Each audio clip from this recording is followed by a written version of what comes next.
AC circuits, alternating current, or sometimes we can call it as a alternating component. So which has bidirectional representation. So first of all, we will go through the basic differences between DC and AC signals. DC is direct current and AC is alternating current. So DC current or DC component explains the constant amplitude with respect to time. So it does not depend on the time. At any time, the constant value amplitude of the signal should be constant, then the signal is called DC signal. So which has infinity time period here. So the time period of the DC signal should be infinity, because which maintains a constant amplitude with respect to time axis. That's why the frequency of the DC signal should be always 0. So pure DC signal frequency is 0.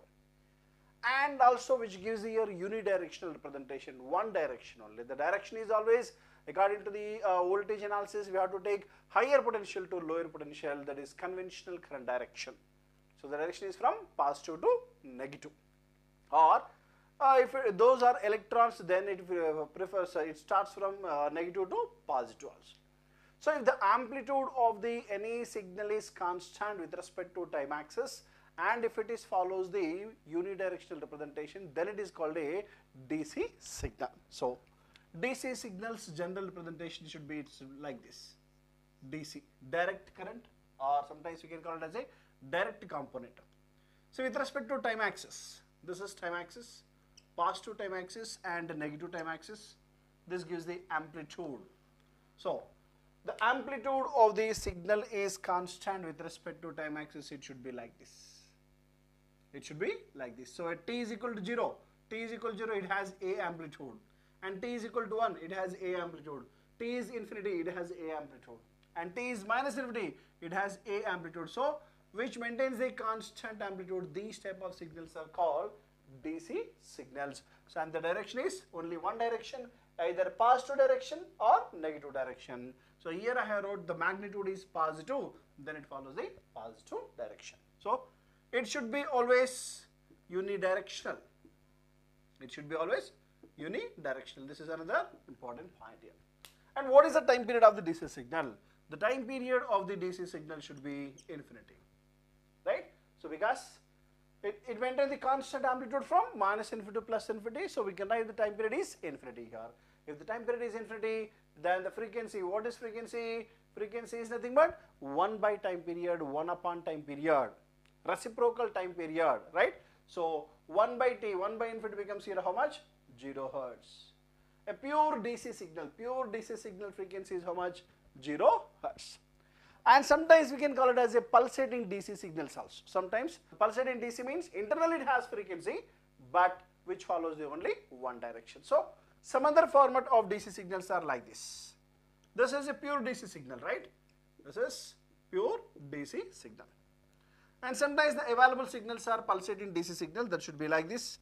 So which follows the only one direction. One direction. It should be like this: rectifier output, full wave rectifier output, off wave rectifier output. All these are comes under pulsating DC, which follows the only one direction. Positive direction, positive direction, positive direction is there. But here frequency is not equal to 0. Frequency is not equal to 0. These type of signals are also called as pulsating DC signals.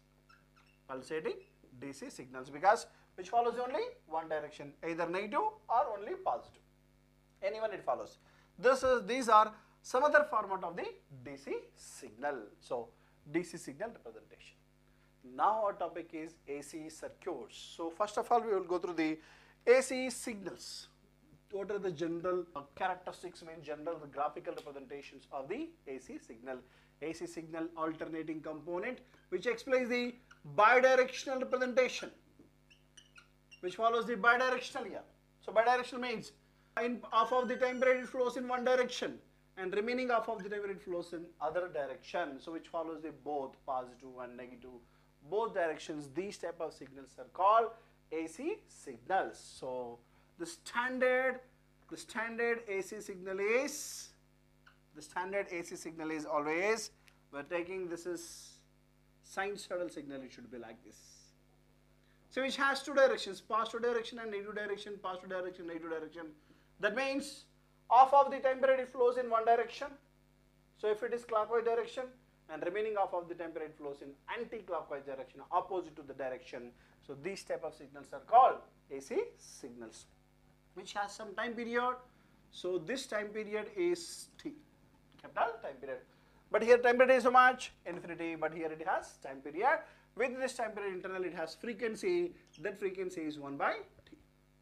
General electrical AC signals follows the 50 hertz or 60 hertz. So depends on the representation. Different AC signal representations are there. In few AC signals follows the 50 hertz and some other AC signals follows the 60 hertz. So this is frequency only. Frequency is nothing but number of cycles per second.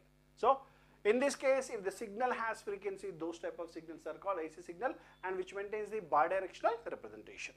And some other format of AC signals are different formats are there. So here I have wrote one standard representation, sinusoidal. So what is the necessity of sinusoidal we will discuss later. And some other formats like triangular signal. This is also called as AC signal because which has both directions, positive direction and negative direction. And sometimes we can take square wave signals like positive, negative, and it should be like this. All these are comes under different forms of AC signals. AC signal is nothing but an alternating component, alternating current, which maintains the bidirectional representation with a certain time period, T time period. So these type of signals are called AC signal.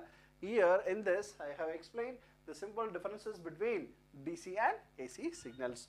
Now in this topic, completely we have to discuss about AC signal characteristics, and how to find out the internal parameters of the AC signals.